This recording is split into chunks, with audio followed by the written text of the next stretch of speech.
Alright everyone, hi, good morning. Hello. Good Good morning. morning. I really like the spirit of everyone to be here. Alright, so you are here with me as your host, Ayush Rohada, and I am with Jerry, with Melfrey, Shauli, and also you saying hi everyone. Are you good? Hello. Yeah, Okay. good. Yeah. So basically we are here to discuss on the topics that we have been learned throughout the semester in educational psychology, advanced educational psychology. So we're going to cover 4 topics today, which is firstly about the individual differences, Yes. right? And next is cultural diversity, Mhm. and then motivation and also classroom management. Yes. So I think that we can together discuss the points, discuss our opinions about this, because also I learn a lot with you guys as a local student, with you guys as an international student from China. Thank you for being here in Malaysia. Yeah, welcome. Also, thank you. Okay, so without further ado, let us start the same. So for Miao Hui. Yeah. Okay, alright. Yeah. Okay, Miao Hui, okay. So basically everyone has different character. Everyone has yeah. different type of view and so on. So what do you think? In classroom, students have different ability, learning style, personality and background. Can you share what do you think about the context on the individual differences in our classroom? Okay. I want to share my opinions about personal differences from 2 aspects. And the one is individual differences. This part I will focus the personality.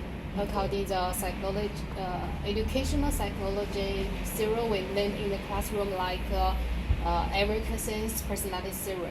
We know that each student, everyone have different personality.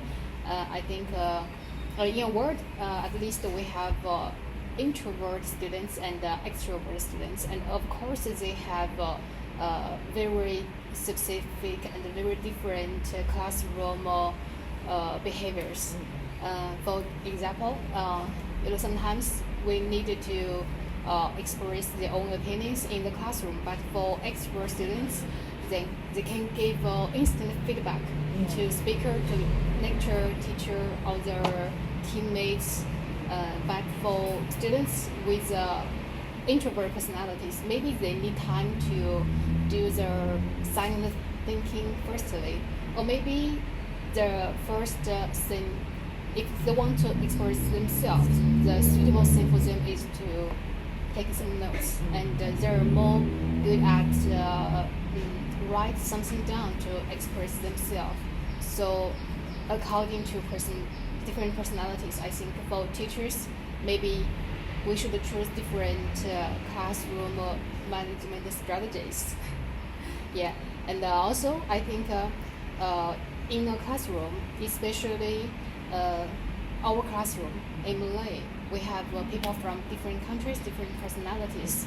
So we need to make sure every student can engage in the classroom. Yeah, so I think the best choice is to combine different personality. Yeah, we can have teamwork, put students with different personality in group, so that they can combine. Yeah, they can communicate with each other and help each other. Sometimes, in a school classroom activity, if we need students give us instant feedback, then I think some outgoing students can do this part. And sometimes we need students with more resilient, with more patient. Yeah, and she can take a responsible for that part. And the other part I want to focus about students' differences is the cultural background. I think cultural factor is an essential part when we want to talk about the differences. It's a very huge part. So as we all know, our cultural background foster our personality in a very huge part. And yeah, if we want to talk about differences, we can't talk it without cultural background. So in our classroom, we have Indian, China, Malay. Yeah, so I think in conclusion, we are also Asian, but still there are huge differences. I think for us Chinese, I think just as we talked before, we very pay attention to face. I think face is how to say? Is very specific and very it's it's a China spatial norm. I think. I think. Let me explain it to you. It means we are very pay attention to others' opinion to us. Yeah, we name it means. Face. In Chinese, in Mandarin, named means. Maybe you can repeat after me. Means. Means. Yeah, means. Means. That means face. Yeah, face. Yeah, you very care about how others say about you. Yeah, because if anyone say me, oh, I am a bad person, maybe that will make me feel very. Very bad. Yeah, but for me, It's okay. Because your face is not the. I think I had jumped out that road, that cultural road. I think I should care about others' opinion. I don't care. The only thing I care is about what I want to do. I see. Yeah. Maybe sometimes others they are just very foolish. So just influencer.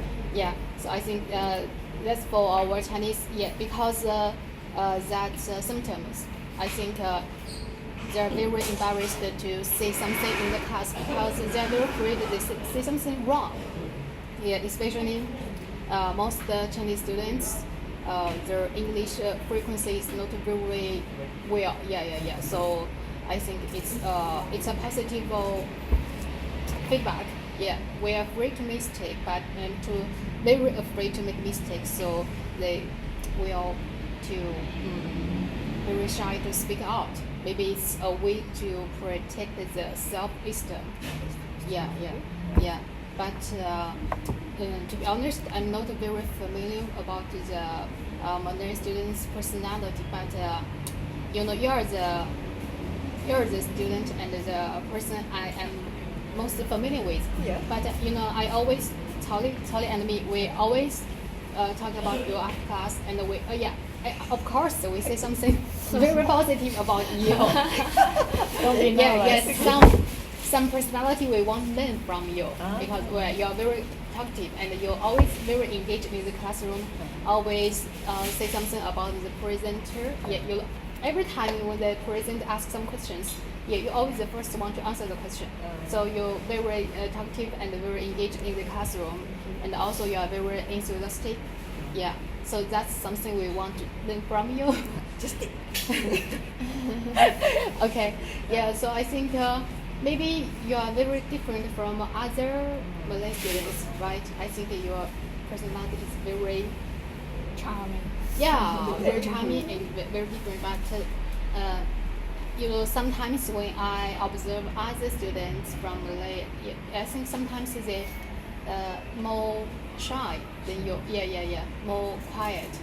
Yeah. So, and also another reason I think for local students, they are more familiar with the environment and information background, so they will feel more comfortable or have a more sense of safety. Yeah. But for us, for international students, especially students with introvert personality, maybe they feel stay in the classroom, especially with language shortcomings. It's like the uncomfortable zone. Uncomfortable zone. So I think present in the classroom just cost all the strength, all the energy. So later on to learn some knowledge. So that's the second factor I want to say is the culture. Culture informed our personality differences. So I think later I want to talk about with our members about how to avoid all those factors and how to combine them, how to manage a great classroom. So do you have any questions about my show? Basically, I agree with you, about what the first thing that you said about the extrovert and also introvert. Yeah. So basically, introvert is more like a shy person, like keep quiet. But then apart from the feedback, the extrovert person also like to give instant feedback. Basically, we need both personality in the class, right? Yeah. So basically, then if you just imagine like everyone being extrovert, just imagine about that. Yeah. So so the class is not really balanced, right? But then apart from that, the introvert and extrovert personality, the culture also play the role. And then what you say about me, thank you very much. Basically, I think because everyone has a different how they've been raised with their parents, and for me personally, I want to talk about it, but then it goes to motivation topic. Okay, right. So everyone basically, if we want to be something like what you want to learn from me, so it start with you have to face the mistakes. You have to have to embrace the mistake. You have to learn throughout the mistakes. If you're afraid, then you will not learn.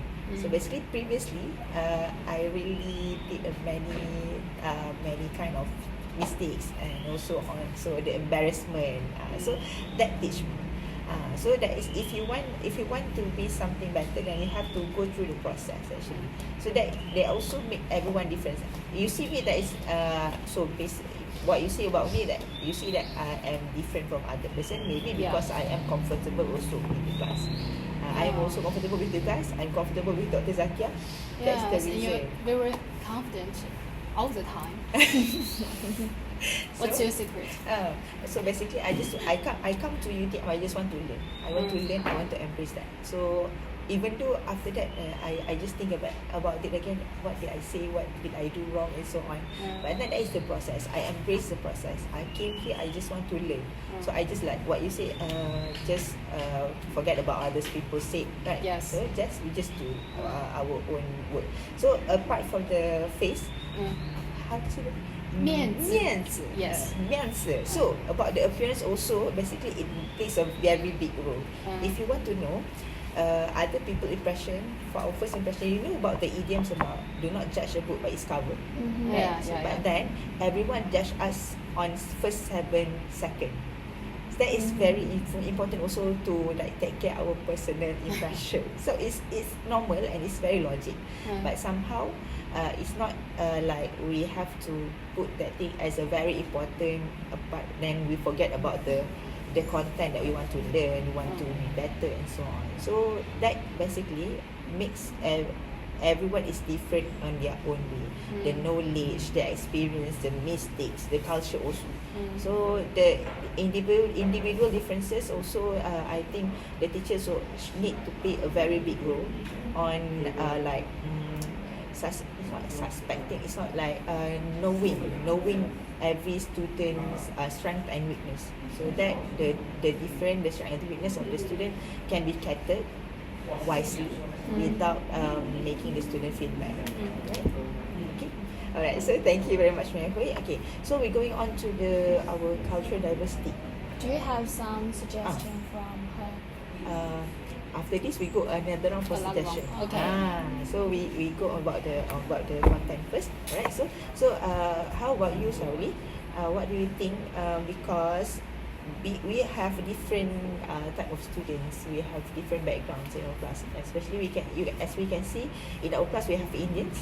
We have Chinese students, like Chinese from China. Yes, and Chinese from China. I think it's because I can see the difference also. The essence is from China.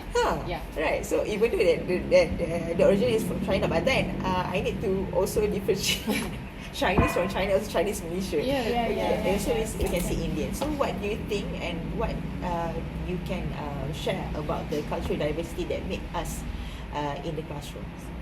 Yeah, I do see the cultural diversity is a very broad concept. But for this time in our forum, I just want to focus on the cultural diversity phenomenon in our classroom. And actually, the starting point is about our attitude toward the teachers. And I do see that in the classroom, like for the local students, they tend to have a very good interaction with lecturers, no matter the discussion or some answering the questions, things like that. But for Chinese students, they tend to they want to show the respect for the teachers, but the way of showing the respect is to keep the distance. Yep. You know. Understood. You know. Yeah. So mostly we will see you will touch doctor and you will have some eye contact and things like that. But maybe for us, not like the touching is not that proper, or like you know, sometimes the doctor will say you can challenge me, or you can like ask me anything whenever you think is you have the necessity to do that, right?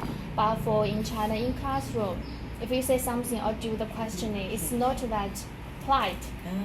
So sometimes keeping the silent is kind of showing the respect for the lecturer. So it's kind of the point one here. And another point actually is kind of like overlapped with yours, because we all mentioned like the cultural diversities or the cultural like factors here, and another one is about like the still about the face.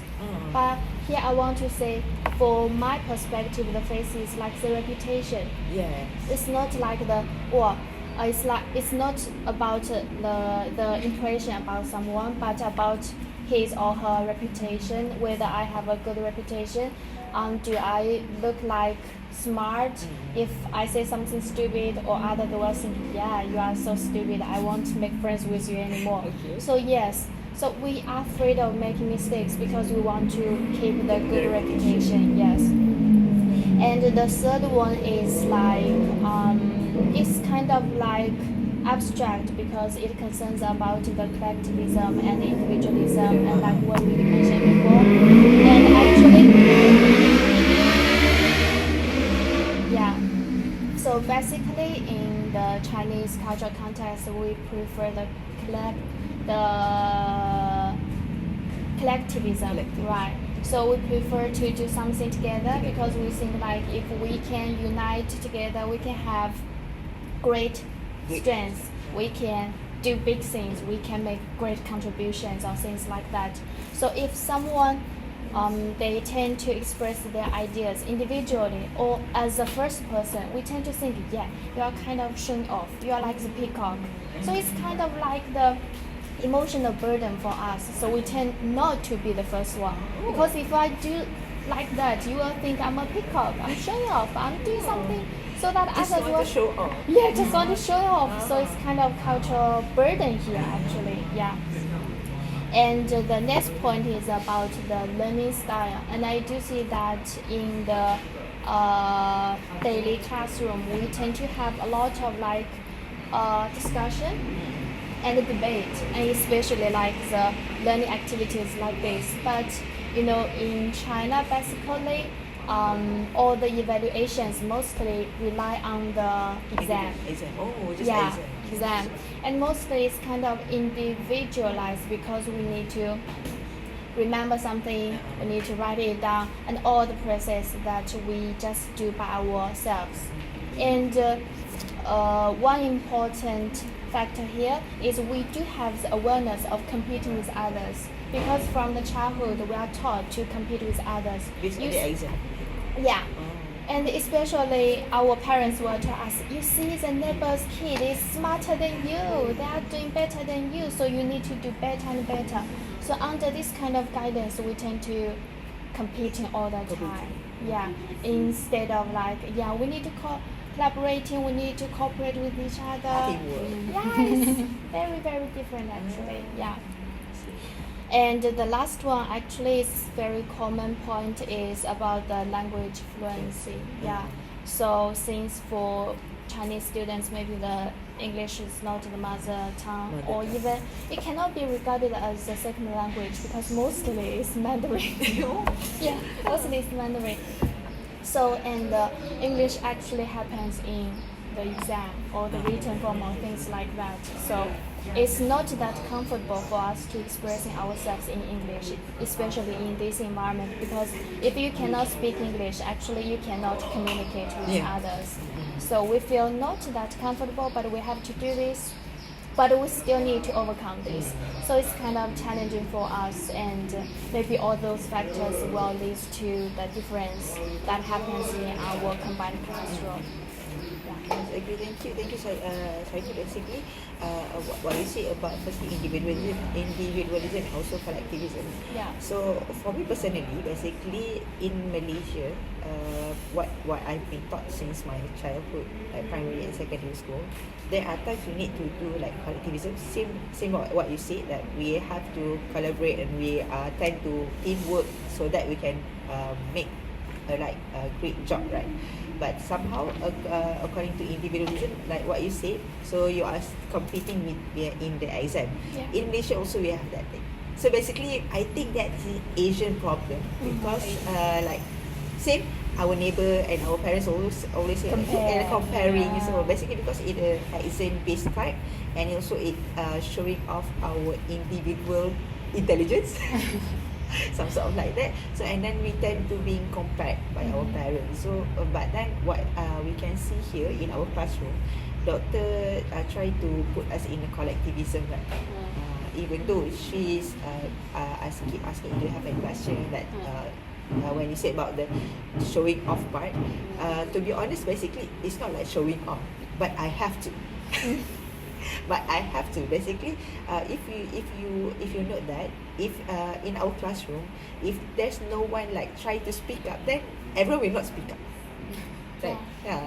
So basically, sometimes we need the individualism thing. But I also face some problem if we are not doing the individual part. The others also will not contribute. So it's also a problem actually. But then I think the individualism and also collectivism, we need to match and combine based on the situation. Yes. Yeah. Because like according to according to individual differences, everyone has their own character that can take part solely on what's important. So maybe the introvert person can take on the writing part. Yes, But then yeah. on the extrovert person can take on the talking part. So it's balance. So there's, I think, need the point of individual part. So in terms of collectivism, we have to work together in order to make a great performance and great job about that. Right? So yeah, and also I agree according about the English proficiency. Basically, English also basically we have that problem. Not everyone was born to easily speak English. Basically, I'm also not so good. I'm still trying. What I do right now currently, if you want to follow my TikTok, I have another account, like unofficial account, non Aishuhada. Basically there, I challenge myself to talk in front of camera and record in 2 minutes in full English. Basically, it makes me a challenge. Basically, I want to improve my English. If I compare myself to other person, like very fluent, I also not good. It's a challenge for me. But then I try to put a challenge. I try to record like minimum 2 minutes per day, full English, record and post it. But then I just forgot about just throw away about other people saying. Basically, I'm also learning and also learning. So yeah, basically, it's also, I think what you say about the cultural in China, in also Malaysia, it's not so different because I think we are still in Asia, right? Okay, so basically, but then I can learn. I also, as a Malaysian, I also learn from you guys. Basically, I can see the different international Chinese person also, how they being brought up. And because if I'm not mistaken, last semester, the Chinese student is really hard to speak, really hard to communicate. So I got feedback from the lecturer that she also very stressed because they don't want to speak. And I have one friend, my Chinese Malaysian friend, that she can speak English very well, and she also understood Mandarin, right? Then her group mates, I don't know what subject, her group mates, which is the international Chinese student, they asked her to basically do all the job because they say that you are the only one that understand. So basically, pity for my friend. Pity for my friend. So basically, I think there's also an issue between Chinese Malaysia and also Chinese like China. So basically, I think that is the thing that we need to together solve that problem. I think Yes. as a Malaysian, we can I can also help you guys from China to like be comfortable with us. We can also learn together what I did. We can challenge ourselves. Right. Yeah, Okay. yeah, yes, So agree. basically, cultural diversity is a main platform for us to learn with each other. The problem that we have to solve together. Right. Agree? Yeah, I think different Ah. different should refuse to do anything for the Chinese international students. Yeah, because think if you further refuse Ah. her or him, then he can push Push. that students to That students, learn the language. So Yeah. if there somebody to help him, then you still stay in his comfortable zone and no any progress for him. Yeah. Yeah, so sometimes refuse, just refuse. I think that's one issue. Yeah. But I don't blame them basically because I really not blaming them. So okay, I also not blaming you guys. No, basically because you are foreigner, so you come to our country to learn. So we as this is our home, right? So basically we are welcoming you guys to come here to live together, right? Yeah. So basically everyone has their own problems that try to face. Basically you guys come here also basically a challenge for you guys. If I put myself to go to China, I think I will face the same problem also. I don't know how to speak. I don't know how to communicate. Maybe if I have you guys then can help me. Of course, of course. Okay. Alright, so thank you, Sorry. Okay, we're going on to Hussein. Okay, what do you think about the motivation? How motivation play a part in our classroom? I think in our classroom, we often see local students mostly participating actively, while international students, especially those from China, I think like me, almost remain quiet. I think it can be explained by some motivation theories. First, self-efficacy theory. It means students believe about whether they can successfully do a task. It's about how confident we feel. Many Chinese students have high efficacy in exam but low efficacy in speaking English. This is because English learning in China focuses more on grammar and tests, not real communication. When Chinese students come to Malaysian classroom, they often compare themselves with local students who speak more fluently. After this social comparison, many students think my English is not good. I can't speak English well. Even if they understand the course, they still choose to stay silent. As a result, they avoid speaking not because they are not interested, because they lack of confidence. Second, goal orientation theory. It explains why some students focus more on protecting their image than on improving their skills, which leads them to avoid speaking in class. This theory talks about two types of goals: mastery orientation and performance orientation. Mastery oriented students care about learning and improvement, and they see mistakes as part of learning. Performance oriented students care more about results and how they look compared to others. In China, we often in a strong competition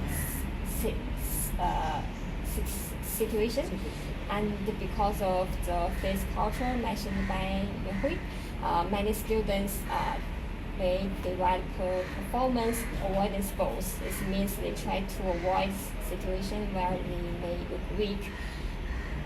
In their mind, classroom is a place to show that they are smart, not a place to make mistakes.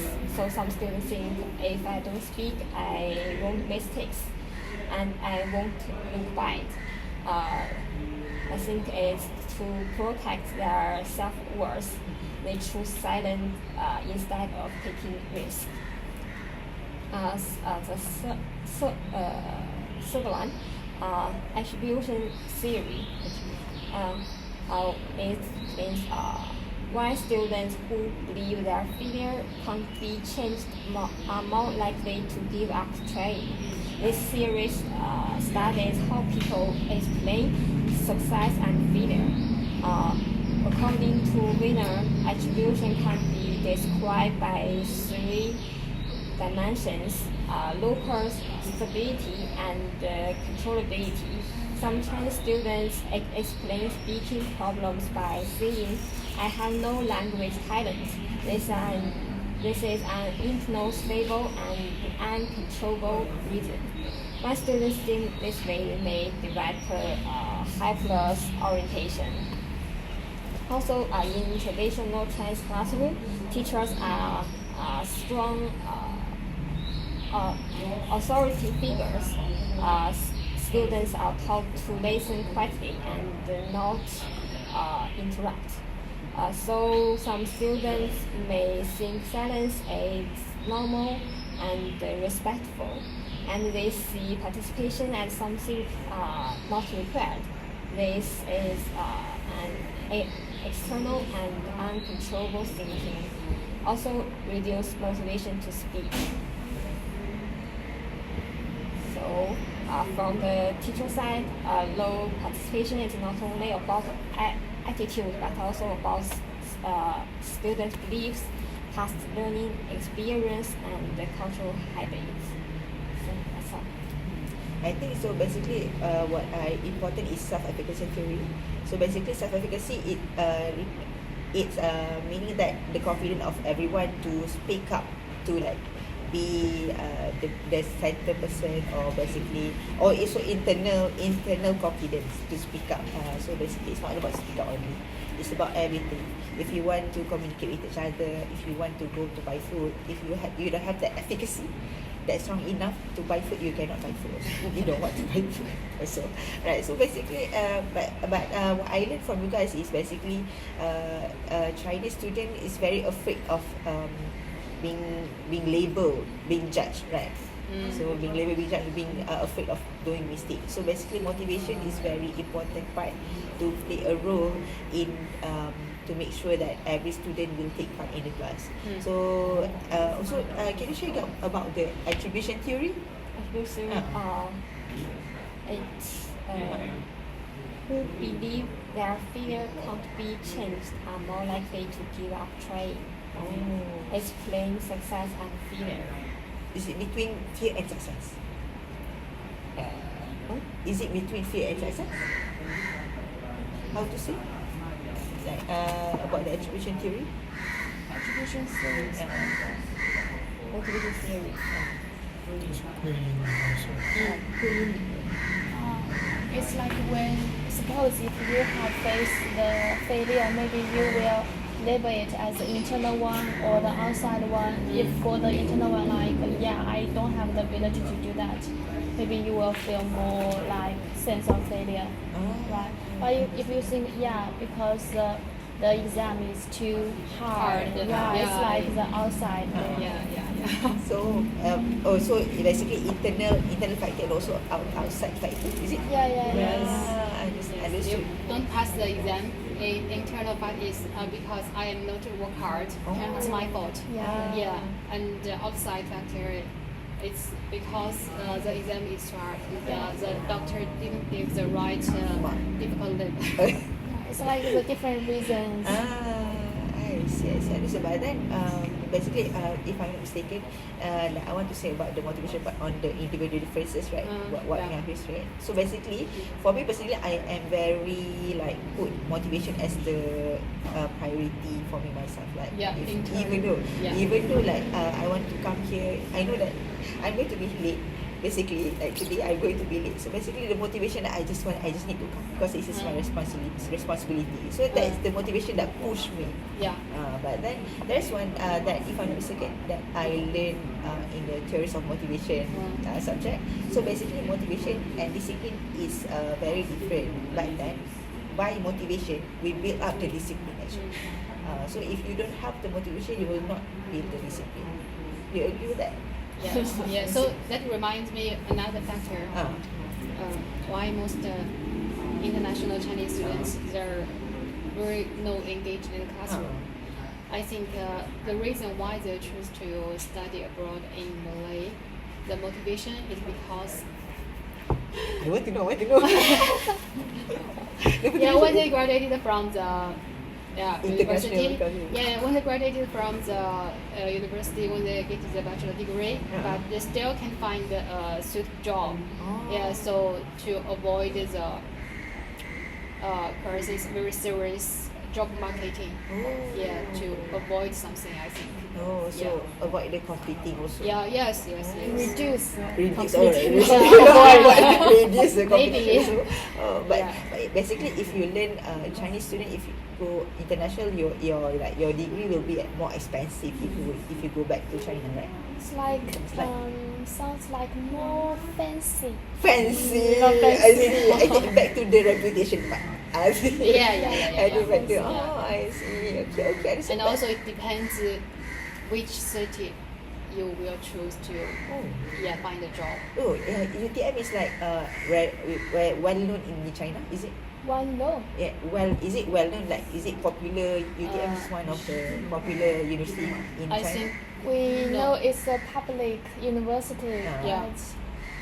But if you don't need to go abroad for the learning, actually you will know little about the overseas stuff. or yes, things I think like in that. China, most universities like in American, UK, Australian, New Zealand,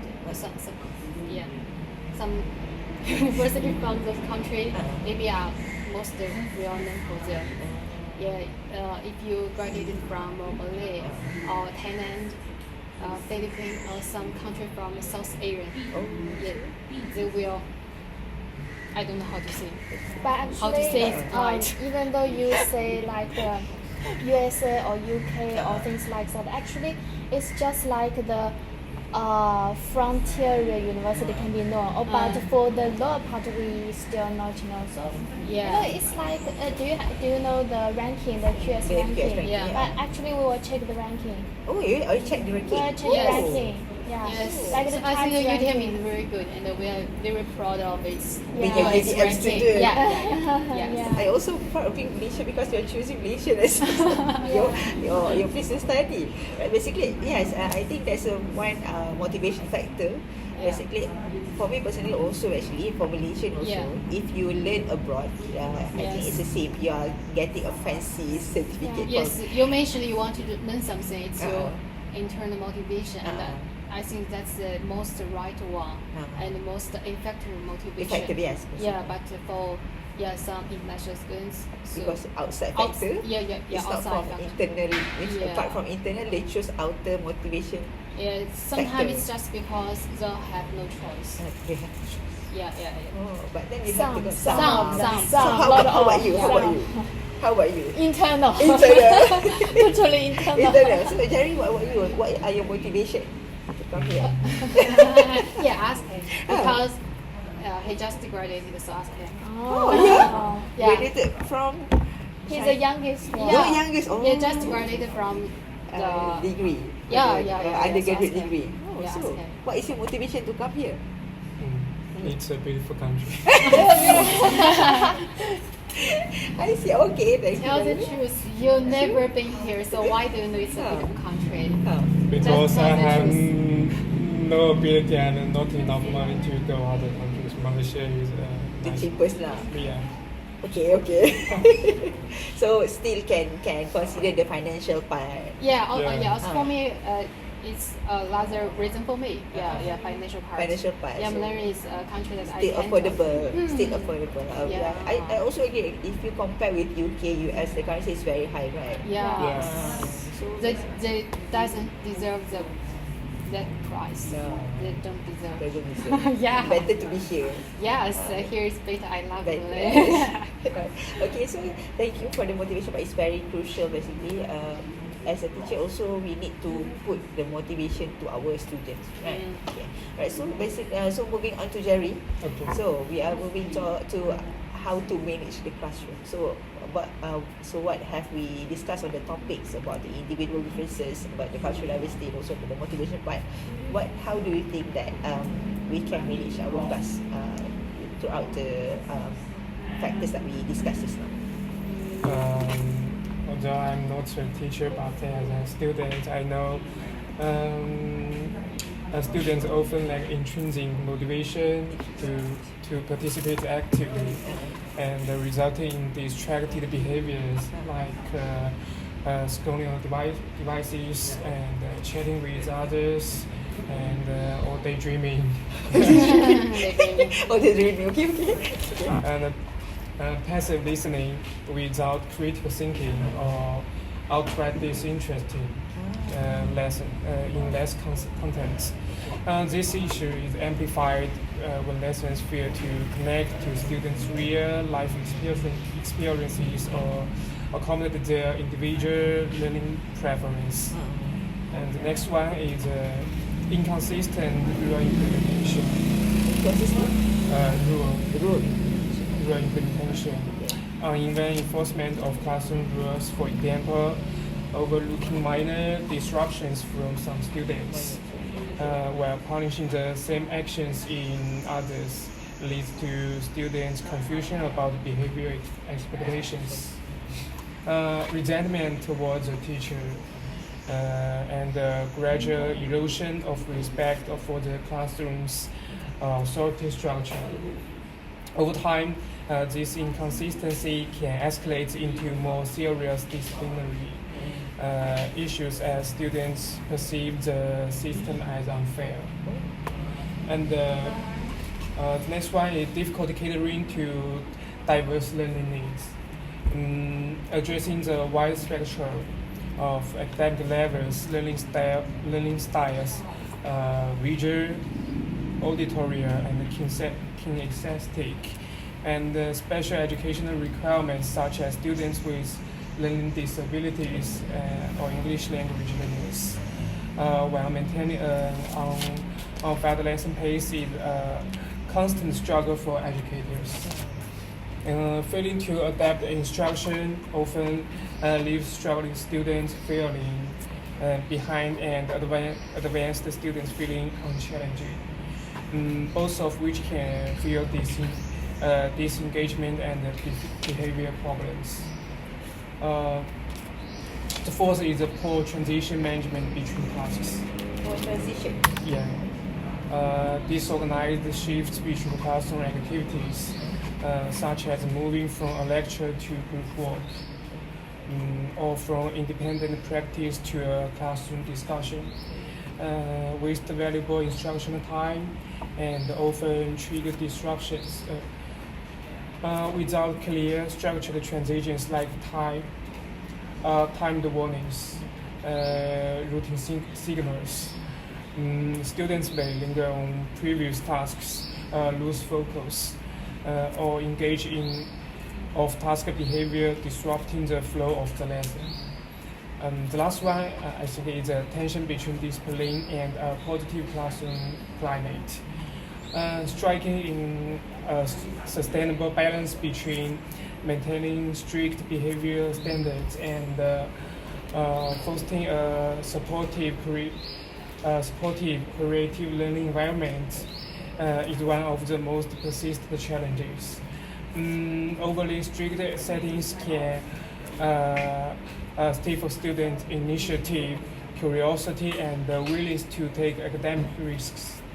Conversely, overly lenient environments may lead to unstructured chaos, where unmanaged disruptions prevent the entire class from making progress. Okay, that's all.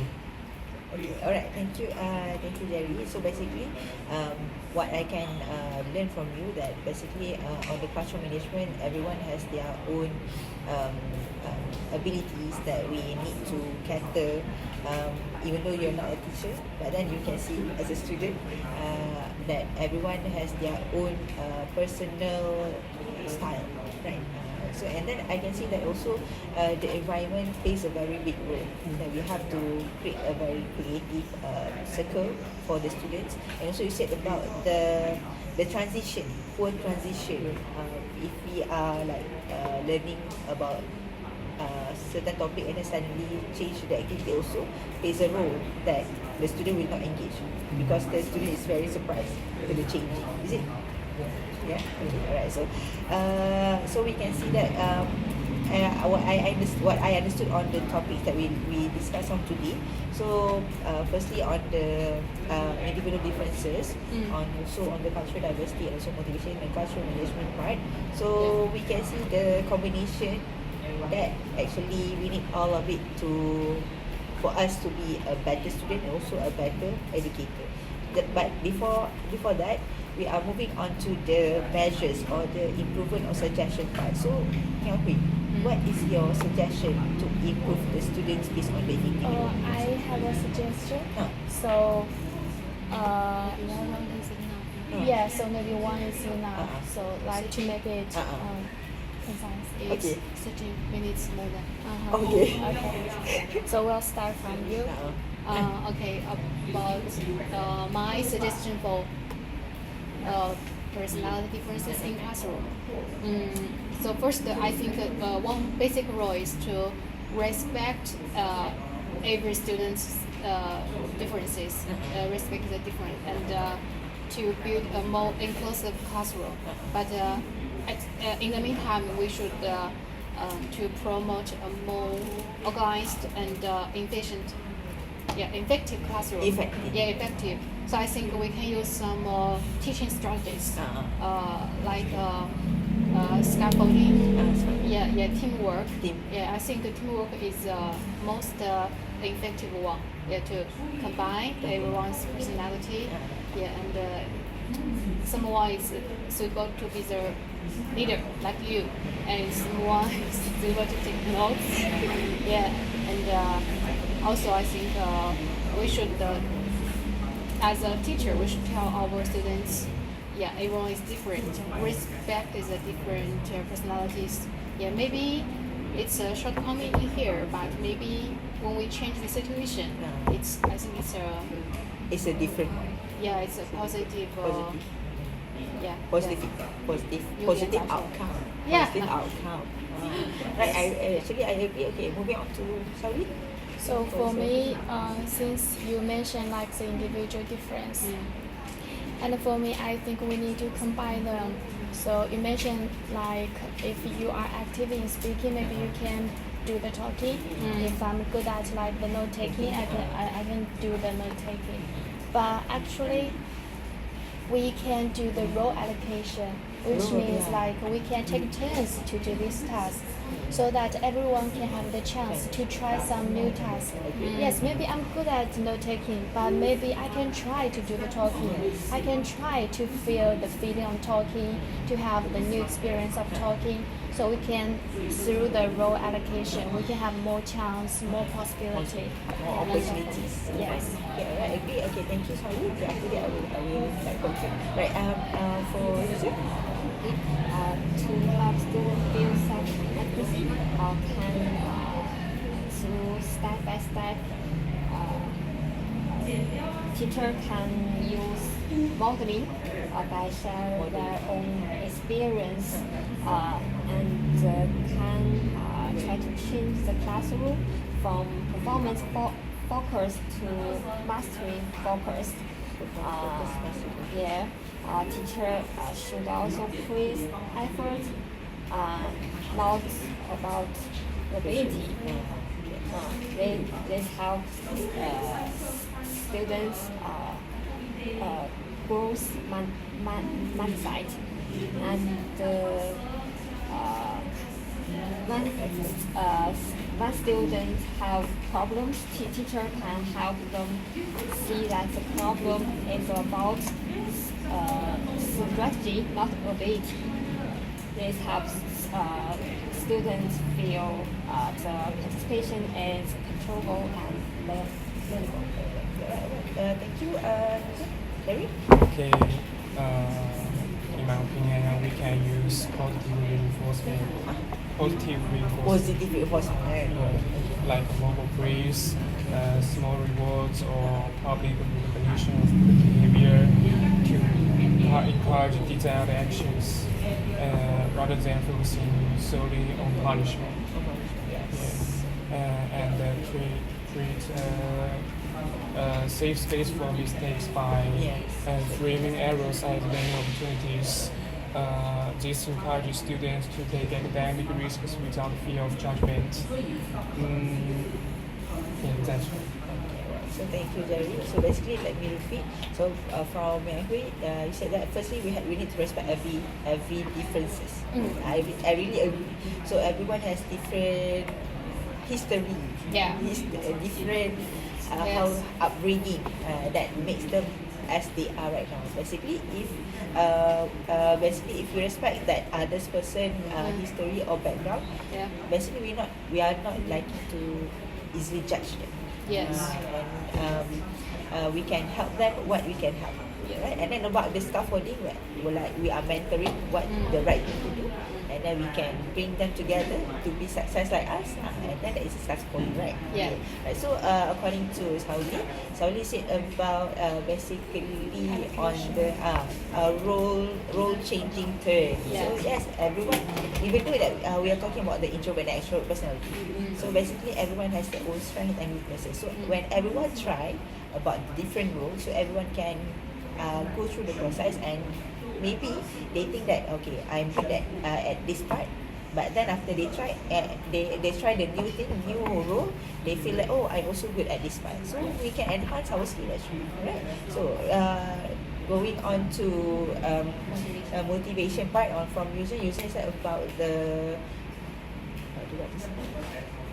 about the self-efficacy theory. So basically everyone has their own confidence level, so that we can like what Sauli said, taking turns that increase the motivation part, right? So basically, because if you're not trying, we will not know, right? So moving on to Jerry said about positive reinforcement, and also positive reinforcement, going back to Yuzen just now, positive reinforcement, we also praise about the effort. It's not about the performance only. So we can focus on the process actually. Yeah. So we can like, if we are what we learn, what I learned basically from you guys, that from China, in China also, like focusing on exam-based result, right? So we can change to like praising them on the effort. Everyone has their own effort, like studying during night time, everyone the process. So when we are focusing on the process and we praise the effort, put on the positive reinforcement, appraisal apart from punishment. If you're not get A, then you just go out from your house. So that is not good. So we put on positive reinforcement more. But then for me myself, we need to put also a bit of punishment. If we don't put some punishment, then like my son just do what he want. He cannot. Okay. Right. So I think we all like discuss a very good topic today. So thank you, Nohul, Saili, Yuzen, Thank also you. Jerry. Thank you for the time. I think it's a very eye-opening. Yes. Of course. A new thing for me also to learn. Basically, we can share our knowledge and our opinion on this thing. So I hope you guys also be happy with me. Very, very Yeah. happy. So I'm sorry for any wrongdoings or any wrong talking or so on. Okay, I hope that we can meet together again in the future. Yeah. Okay, Sure. so Thank thank you you. very much. Thank you. Bye-bye. Bye-bye. Yay!